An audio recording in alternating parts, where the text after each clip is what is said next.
just show her a little. Pose with the fans. Pose with the pose with the put the pose pose with the fans. Pose with the pose with the put the pose pose with the fans. Pose with the fans. Assalamualaikum warahmatullahi wabarakatuh. Selamat datang di podcast kami. Kami berdua sebagai host di sini sudah kedatangan dua narasumber dari Pendidikan Bahasa Indonesia. Boleh perkenalkan Kak namanya? Dari sini gitu. Ya, perkenalkan, nama saya Putu Widirangga Ditya. Saya dari PBSI. Saya merupakan juga dari PBSI di angkatan yang sama 2020. Pian ini angkatan berapa Kak? Kalau di PBSI ini? Apa? Pian ini angkatan berapa? ya? Ini. Angkatan 2022. 2022. Berarti Buan Pian ini semester 5-an lah. Media sosial yang Buan Pian pakai sekarang ini apa aja? Bisa nggak Pian skill satu-satu? Dari siapa dulu nih? Dari Pian. Oh, dari aku lah. Ya, mungkin kalau dari aku untuk media sosial ya itu yang pasti pertama Instagram, kedua TikTok, ketiga Facebook. Itu aja sih. Tiga. Kalau Pian nggak? Kalau aku sama kayak ini tadi Instagram, TikTok, karena itu tuh butuh itu tuh dibutuhkan buat sebagai CV juga kan. Nah, jadi orang kalau lihat prospek pekerjaan kita kayak apa, lihatnya di media sosial kita juga. Kalau selain dari itu kayak Discord, gasan kayak game-game atau kayak apa tuh ada lah Pian. Oh, saya ada. Aku ada. Ada sih, ada. Untuk main game, tapi pada aktif aja sekarang. Nah, kami ini kayak materi kami yang pengantar pendidikan ini tentang penggunaan sosial media untuk pendidikan. Nah, menurut Pian tuh kayak apa penggunaan sosial media ini di kalangan anak SD? Di kalangan anak SD lah dulu. Menurut Pian tuh kayak apa? Untuk kondisi saat ini kan. Ini Kalau menurut saya lah, untuk penggunaan media sosial untuk anak SD sekarang ini mungkin bahasanya itu mereka terlalu cepat sih untuk mendapatkan hal tersebut. Karena yang pertama mereka harus punya kematangan dalam menggunakan atau apalah bahasanya tuh menggunakan smartphone media. itu. ya smartphone, habis itu media sosial itu. Dan itu perlu pendampingan orang tua juga. Jadi menurut aku lah untuk anak SD itu masih belum pantas sih untuk menggunakan media sosial karena masih belum umurnya. Sebenarnya bukan pantas atau tidak pantasnya, sebenarnya tuh kayak lebih perlu dibimbing lagi. Kayak mesti ada pembelajaran khusus atau regulasi khusus untuk anak-anak ini gimana gitu. Nah, tapi biasanya kan ada orang tua yang langsung lepas tanggung jawabnya. Misalnya anak SD-nya nih kayak rewel kayak itu kan, dikasih HP biar dia hitam tuh main aja sendiri HP itu kayak apa tanggapan Buan Pian? Kalau ini untuk tanggapanku Ini lah. tanggapan Pian. Jadi tanggapanku, aku sih sangat menyayangkan lah karena seperti yang aku katakan tadi, untuk anak SD seharusnya belum tepat untuk menggunakan media sosial. Walaupun Farhan bilang itu perlu dampingan orang tua, tapi kalau ini menurut pendapatku lah, itu tuh masih belum cukup. Menurutku umur yang sudah bisa untuk belajar menggunakan media sosial itu dari SMP sih. Dari situ karena pikirannya sudah mulai Matang lah. ya terbuka lah sedikit. Sebenarnya kita tinggal nunggu inovasi aja untuk sosial media anak, karena tiap tren tiap generasi itu kan pasti menyebar dari atas tuh ke bawah tuh menyebar. Kayak sekarang kita ada YouTube Kids loh. Itu untuk media sebagai video media Anak-anak lah. ya, video anak-anak. Ya. Nah, mereka juga pengen ngelihat, wah orang kakak-kakaknya ini ada Instagram nih gitu. Ya. Aku juga pengen dong. Pasti mereka pikirannya seperti itu. Ya. Nah, mungkin kita tunggu aja di masa depan mungkin ada sosial media untuk anak mungkin Ya, benar.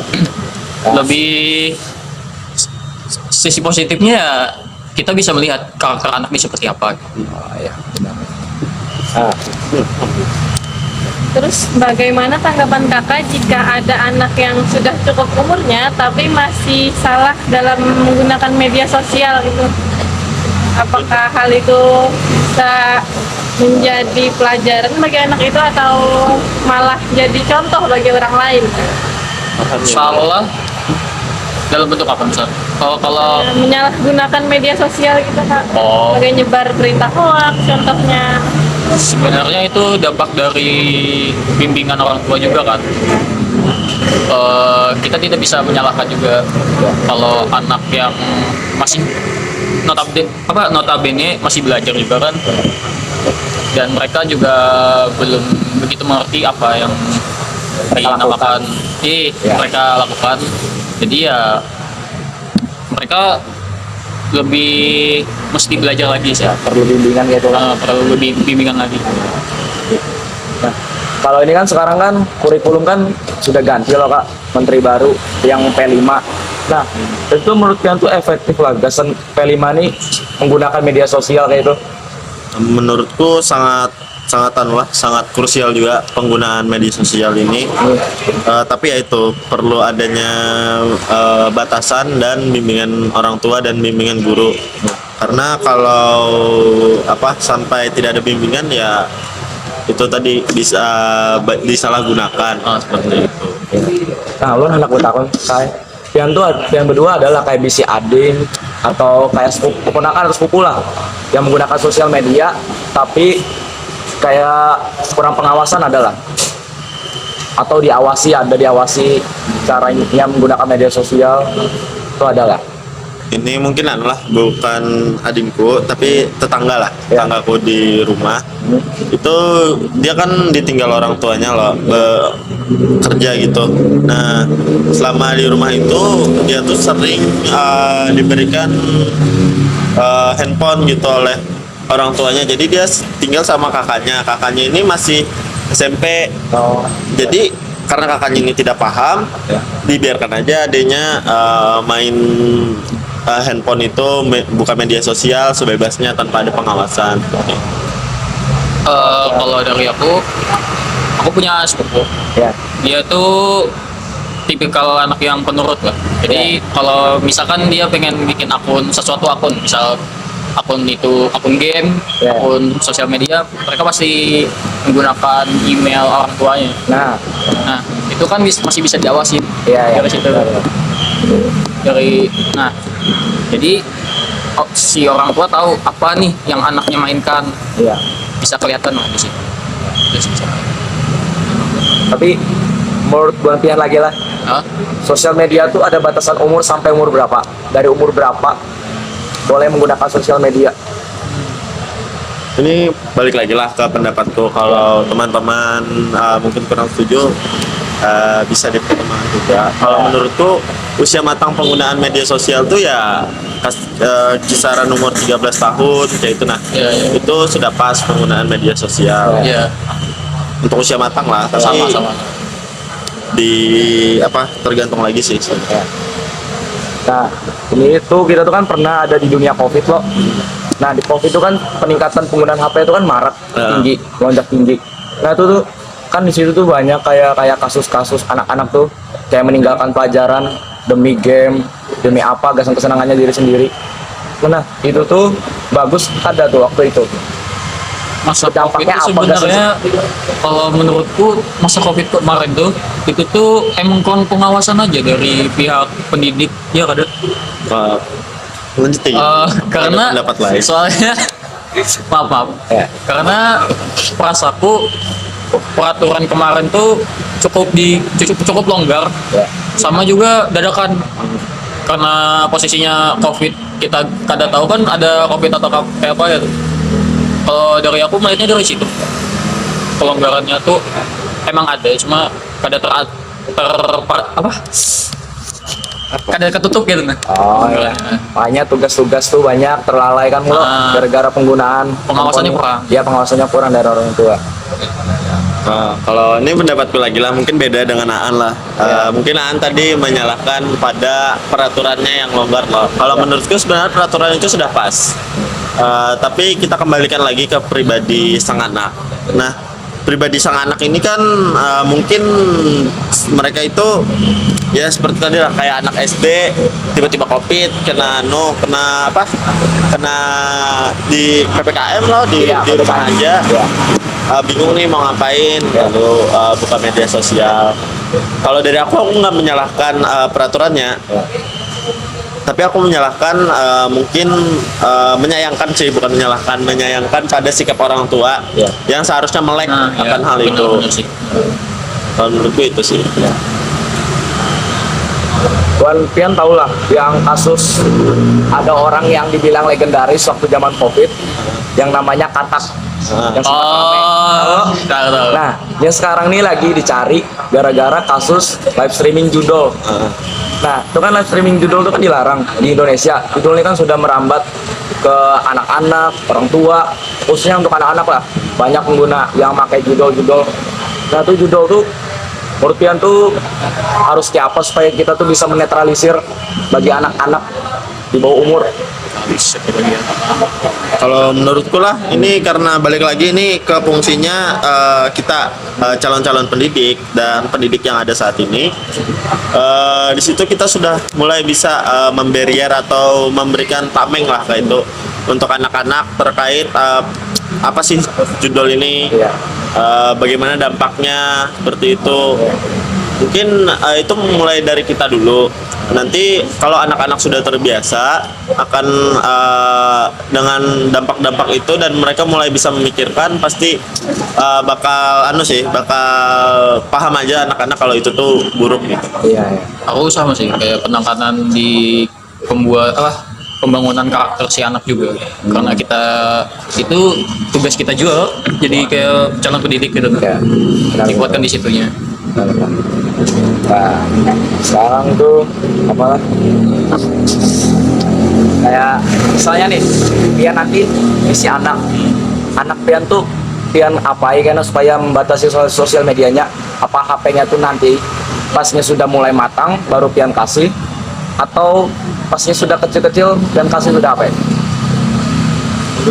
Modulan. Kalau aku lah, mungkin aku membataskan penggunaan handphone ya. Dari kayak seminggu 2 kali atau sekali gitu. Nah, setiap HP-nya dikembalikan, ku cekin lagi, terus ku bahas sama anaknya. Kamu kemarin buka ini kah? Ini kah? Kalau Pian mau nggak? Kalau aku mungkin tadi sih mungkin karena menurutku perlu ada pembatasan dan pengawasan. Kalau aku dari kecil itu mungkin dari usia sekitar 8 tahun itu sudah coba kita kenalkan dengan apa sih gawai, apa sih smartphone ini. Tapi dalam jangka waktu yang mungkin sama kayak An tadi, seminggu sekali. Lalu kita beritahu aja dulu smartphone ini penggunaannya seperti apa, bagusnya seperti apa. Jadi di situ pentingnya kita tuh harus melek dulu akan penggunaan yang baik tentang smartphone ini. Nah, jika ada perkembangan dari anaknya, kita bisa longgarkan 2 hari sekali kah? 2 hari sekali, 2 hari seminggu kah? 2 hari seminggu Ya, 3 hari seminggu. Ya, bisa. Seiring anak kita berkembang juga. Nah, kita nih kan mungkin Buan Pian ini anak Gen Z loh. Ya lo, anak Gen Z, mungkin anak Gen Z. Kawan mungkin anak Gen Z. Ada apa lah? Nah, nah, menurut Pian tuh perbedaan yang paling besar antara anak Gen Z lawan Gen Alpha Kalau Gen Alpha dalam penggunaan sosial media lah. Kayak misalnya hal-hal positif yang bisa diambil. Kalau dari ibu hal positif lah, Nggih. dampaknya apa sih penggunaannya ini kak? Mungkin Hal penggunaannya. positif. Mungkin untuk mungkin kalau kita bisa kilas balik lah ke waktu kita SD kan, mungkin gawe itu baru bahasanya media sosial itu baru tenarnya pas kita SMP kayak gitu lah. Jadi kalau menurutku untuk anak Gen Alpha sekarang ini sudah bisa menguasai media sosial sejak mereka SD, itu sebuah hal positif. Tapi balik lagi cara penggunaannya itu lagi yang menentukan baik atau buruknya mereka bisa kenal teknologi. Tapi untuk kenal teknologi dari kecil itu sudah bagus sih. Ya.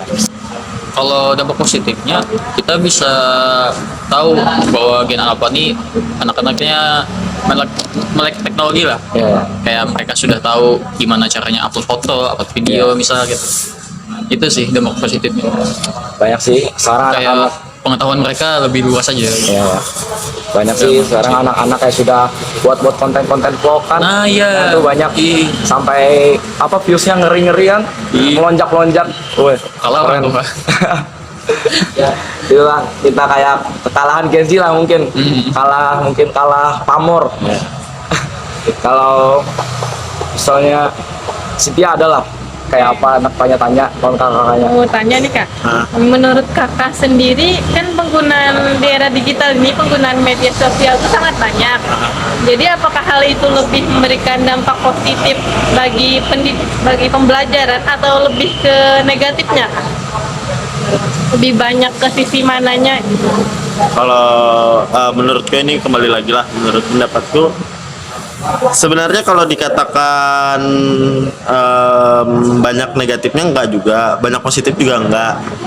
Itu 50-50 lah. ya 50-50 sebenarnya karena tapi ya karena yang diketahui orang banyak itu mungkin media sosial ini buruk untuk anak-anak. Iya, Tapi kalau menurutku itu salah dari cara penggunaannya dan dari mentoring orang tuanya itu sebenarnya salah kalau misalkan menganggap media sosial itu buruk. Itu kembali lagi lah kepada habit yang ditanamkan ke anak. Kecuali si pendidik itu bisa menggunakan sosmed itu sebagai media pembelajaran. Nah, gimana mereka misal ada tugas yang harus dikumpulkan melalui sosmed mereka Classroom gitu. ya seperti itu. Nah, ini kan sudah mau dekat-dekat pergantian presiden lo. Nah, misalnya presiden ini kan nanti ganti jajarannya. Ya. Di Menteri Pendidikan lah. Nah, misalnya Menteri Pendidikan tuh kayak membuat satu peraturan. Misalnya anak-anak boleh menggunakan handphone tapi harus dengan orang tua, atau anak-anak itu pada boleh pakai handphone sama sekali. Tapi cuma menggunakan handphonenya tuh kayak cuma di lingkungan sekolah kayak itu menurut Pian tepat lah kesan kedepannya nanti. Nah, anak bisa jawab juga. Lebih kebijakan ini sih lebih dibatasi aja sih umurnya. Kalau kebijakan penggunaan handphone di sekolah mungkin kita tahu guru fokusnya terbatas, kada bisa semua murid mereka awasi. Ya. Jadi mungkin kelalaian yang berdampak mungkin lebih besar nanti ya, kalau menurutku lah. Ya. Kalau pendapatku sebenarnya bagus sih sebenarnya kalau bisa kita memadukan teknologi itu dengan pembelajaran di sekolah. Kalau menurutku untuk usia SD kayaknya belum dulu deh untuk misalkan penggunaan gawai lah untuk media pembelajaran. Tapi ketika SMP itu bisa kayak jadi HP itu dibuka ketika mereka itu sedang ada materi tentang media yang memerlukan gawai kayak gitu. Itu penting sih sebenarnya supaya bisa memberikan pemahaman ke siswa-siswa tadi, murid-murid kepada penggunaan media belajar dengan teknologi. Kalau setauku Google tuh ada laptop Chromebook. Chromebook. Ya, Chromebook. Itu kan dia akses internetnya di sekitaran yang aman lah, Ya. bisa dibilang. Jadi kalau untuk media pembelajaran anak, Chromebook untuk saat ini cocok sih. Cocok. Efektif lah. Efektif. Ya. Soalnya fokus anak jadi satu kan jadinya. Iya. Wan Pian pernah lah kayak waktu zaman SMP lah. SMP tuh zaman kayak masa-masa buan kita tuh kayak apa ya, pengen tahu, rasa ingin tahu tuh tinggi. Pernah lah kayak bawa HP ke sekolah, tapi sekolah tuh kada boleh, kada ngizinin. Pernah lah. Pernah. Kalau aku pernah. Nah, itu tuh Buan Pian sampai ketahuan, terus nanti dikasih kayak bimbingan on guru, arahan, penjelasan. Sebenarnya anak-anak kayak seperti kalian, anak-anak SMP itu kada boleh. Itu pernah lah Buan Pian. Kalau apa? Kalau kita nemukan di mana salahnya, memang itu salah. Karena dalam peraturan sekolah emang ditetapkan tidak boleh membawa HP.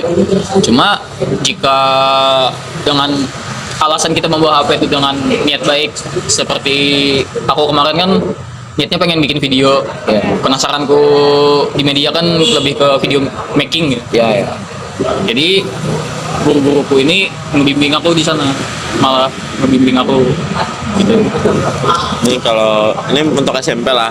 SMP itu mungkin ada nih kalau aku enggak sih, lebih ini cerita dari temanku, pengalaman. Jadi kawanku pernah ketahuan bawa HP ke sekolah, bawa smartphone itu, HP-nya disita. Nah, tapi sayangnya dari pihak sekolahnya itu cuma memanggil orang tua lalu buat laporan segala macam. Bukannya malah memberikan seperti apalah bimbingan kepada siswa itu.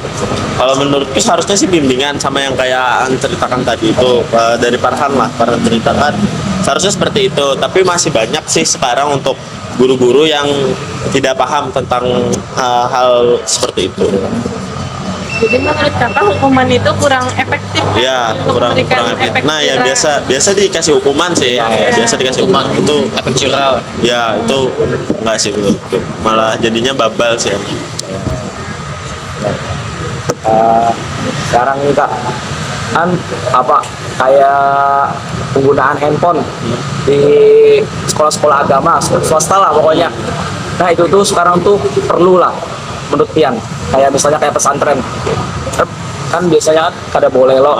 Nah tuh sekarang tuh perlu lah gasan sekarang ini. Kalau kalau perlu tuh perlu banget. Apalagi karena pesantren ini kan lingkupnya cuma mereka di lingkungan itu aja lah. HP itu atau gawe itu bisa diberikan ke mereka saat belajar. Jadi yang megang gawe itu bukan mereka, tapi gurunya. Misalkan di kelas tuh ada 30 orang nih. Gurunya membagikan masing-masing satu gawai misalkan seperti itu. Jadi mereka akan belajar di seperti apa sih penggunaan media gitu. Tapi ketika belajar aja, pas sudah selesai belajar HP-nya diambil lagi, disimpan lagi dan digunakan lagi saat pembelajaran aja. Kalau aku belum pernah pesantren, aku kada pernah di pesantren. Cuma kalau menurutku perlu sih untuk mengkaji lagi apa yang mereka pelajari gitu. Mungkin ketertarikan mereka pasti ada karena mereka masuk di pesantren itu pasti ada. Dan rasa ingin tahu mereka kan juga gede juga loh. Jadi butuh media buat mengkajinya lagi. Benar-benar. Sekarang kan zaman digital nih kak, jadi menurut kakak kenapa lebih banyak anak-anak zaman sekarang memiliki teman lewat media sosial daripada teman yang bertemu langsung gitu kak? Nah benar. Padahal kan yang lebih serunya itu bertemu langsung, bisa mengenal satu sama lain daripada melewat media sosial. Kurang efektif juga. Ya, kalau kita bicara terkait efektif atau enggaknya, itu balik lagi sih sebenarnya kita harus sadar kita itu punya zaman yang berbeda. Anggap aja Gen Z sama Gen Alpha. Kenapa Gen Z itu lebih sering interaksi sosial dibandingkan Alpha? Karena saat Gen Z itu untuk teknologi itu belum semarak dan secanggih sekarang. Nah, Gen Alpha ini itu karena sudah merasakan teknologi yang canggih, teknologi yang mungkin berteman itu tinggal fitur WhatsApp aja mungkin lah, Messenger gitu. Jadi itu yang membuat teman-teman atau adik-adik kita di Gen Alpha itu lebih banyak teman di media di dunia maya dibandingkan dunia nyata seperti itu. Itu sih karena adanya gap antara Gen Z dan Gen Alpha di bagian teknologi. Jadi kayak ada keterbiasaan baru. Ya, ada Habit-habit baru lah ya. Habit-habit baru. Kalau sekarang ini kan penggunaan handphone ini kayak banyak kasusnya lah, kayak anak-anak tuh marah-marah minta handphone gitu kan, bentak-bentak orang tua. Itu kan kada bagus tuh sebenarnya. Itu kan efek dampak buruk dari penggunaan handphone. Nah, supaya kita tuh kayak menetralisir atau menghentikan lah. Itu kayak apa caranya? Untuk mungkin mungkin banyak yang lihat kalau ada sebuah video misalkan di media sosial anak-anak tuh merengek sampai marah-marah minta handphone ke orang tua.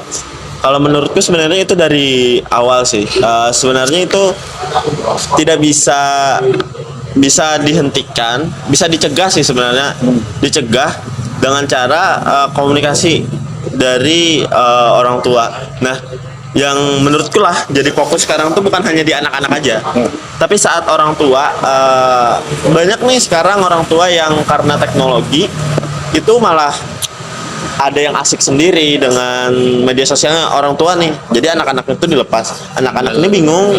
Jadi mau menyalurkan kan anak-anak ini kan aktif kan. Ya. Kayak banyak banget pertanyaan, banyak banget hal-hal yang pengen dia tahu dan karena dia di rumah, otomatis orang pertama yang akan dia tuju itu pasti orang tuanya. Ya. Nah, sedangkan orang tua itu nggak perhatian, nggak peka lah terhadap masalah ini. Jadi dia bodo amat gitu nah dengan si anak ini. Jadinya anaknya mendengar kayak meniru loh. Anak ini kan pasti meniru apa yang dilakukan orang tua kan. Nah, jadi orang tuanya main gawai, pasti anaknya ini ayahku, mamaku main handphone nih. Kayaknya seru. Kayaknya ya ibaratnya gimana ya caranya biar aku diperhatiin. Iya. Aku main gawe juga. Makanya itu yang kalau menurutku itu yang menyebabkan anak-anak tuh bisa sampai melakukan hal-hal tersebut. Dari orang tua juga sih kembalinya. Ya dari parenting orang tua juga sih, kalau pengen netralisir misalkan anak lagi merengek atau apa kayak gitu, lebih apa lah bahasanya, lebih tegas. Kalau tegas tuh enggak sih, dari dini aja sih sebenarnya pemahaman, kita kasih pemahaman karena anak itu bisa kok dibilangin sebenarnya. Cuma pemahaman dari anaknya. Iya. Nah, ini kayak satu pertanyaan dari Ulun yang Ulun apa yuk serasa kayak ngejanggal tuh. Kita tuh perlu lah kayak treatment, kayak penggunaan HP bagi siswa-siswa, anak-anak kecil lah. Itu kita perlu lah treatment kayak itu. Perlu sih. Kalau treatment yang seperti apa maksudnya? Kayak misalnya kita tuh perlu treatment ke psikolog. Anak-anak itu kan sudah mulai over penggunaan HP yang kecanduan. Ya, Ya. itu perlu lah kita ke psikolog atau ke psikiater kayak pokoknya ke inilah. Dalam mungkin kayak gini lah, mungkin aku kalau di bayanganku lah, masalah yang kalian bilang itu, yang kalian pikirkan tuh mungkin si anak ini sudah kecanduan main HP. Jadinya si orang tua itu bingung nih mau anaknya supaya nggak kecanduan lagi gimana. Perlukah treatment ke psikiater, ke psikolog tuh?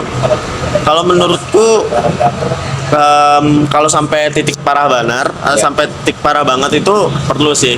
Tapi kalau cuma sebatas hal-hal yang masih bisa kita ya bukan ditoleransi sih, sebenarnya jangan ditoleransi.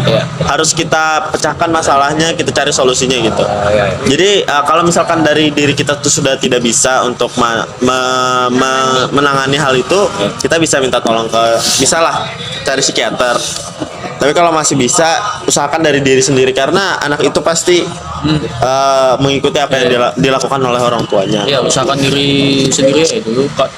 Maksudku kayak kalau emang ada indikasi ketergantungan, itu kan impact dari orang tuanya juga lagi loh, balik lagi. Jadi ya perbaiki dulu bagaimana kita parentingnya gitu. Bu Anten nih pernah lah kayak dikasih teguran lah lawan orang tua karena Bu Anten tuh pasti pernah lah main game atau main HP sosial media over lah sampai pernah dimarahin orang tua tuh pernah lah. Itu tegurannya tuh Bu Anten tuh bisa terima atau kada dari Bu Anten tuh? Sebenarnya balik lagi ke karakter anak yang dibuat oleh orang tuanya. Kalau misalkan karakter anaknya itu terbiasa membangkang atau melawan orang tua, pastinya itu jadinya malah mantul, jadinya malah kayak ini api makin disiram bensin itu kan makin membara loh. Nah, kalau misalkan anaknya itu emang penurut dan bisa dibilangin, pasti itu api. Omongan orang tua itu tadinya minyak, jadi air gitu. Nah, menurutku sih dari pembawaan orang tuanya ke anak sebenarnya. Dan juga untuk hukuman, biasa kan ada tuh orang tua yang beri hukuman misalkan. Kalau menurutku sih, ini dari aku, kalau aku nanti ketika punya anak, aku nggak bakal kasih hukuman, tapi aku bakal kasih pemahaman ke anak ini. Kalau penggunaan terlalu over, terlalu sering itu nggak baik untuk fisik juga dan untuk mental juga. Sama sih, kayak kita mesti sebenarnya anak itu bisa membatasi dirinya sendiri dengan pemahaman yang kita beri gitu. Itu aja, penekanannya di pemahaman. kalau menurut? Bu Empian adalah kayak kesan orang-orang di luar sana, kesan orang tua atau inilah anak-anak lah, adalah biar bisa. Supaya jangan kecanduan Oh, media iya. sosial gitu. Untuk mencegah lah, mungkin orang tua di luar sana yang mungkin bisa lihat video inilah, Ya. bahasanya gunakan waktu kalian itu buat bermain dan belajar bersama anak, karena tumbuh kembang anak itu ditentukan oleh bagaimana kita memberikan ilmu dan memberikan pelajaran ke anak itu sendiri. Ya. Kalau dari gue Kak, Sebenarnya kesalahan-kesalahan seperti ini ada dari HP aja kita ketahui, kayak penggunaan motor. Penggunaan motor itu kan ada karena kurangnya pengawasan dari orang tua. Nah, jadi pesanku mungkin ini terdengar gampang aja kalau aku sambat, Iya. karena aku belum pernah anak loh Iya, jadi orang tua. benar. Jadi pengawasan ke anak itu lebih prioritaskan lah menurutku. oh, ya. Soalnya impact dari parenting kalian Iya. itu akan Berdampak berdampak besar pada lingkungan sosialnya mereka. Ya. Ya, intinya itu dari orang tua lah. Ya, Orang balik tua. lagi. Ya, anak Harus- itu kan pasti kopi dari orang tua. Iya, yang dilakukan oleh orang. Iya, benar. Ya, mungkin Cynthia bisa tutup podcast kita hari ini. Mungkin sekian dulu podcast kita hari ini. Terima kasih atas hadirannya. Terima kasih atas kerjasamanya. Makasih kalah. Ya, Bang. Santai. Ya. Mungkin terima Makasih. kasih. Assalamualaikum warahmatullahi wabarakatuh. Waalaikumsalam. Saya podcast dong.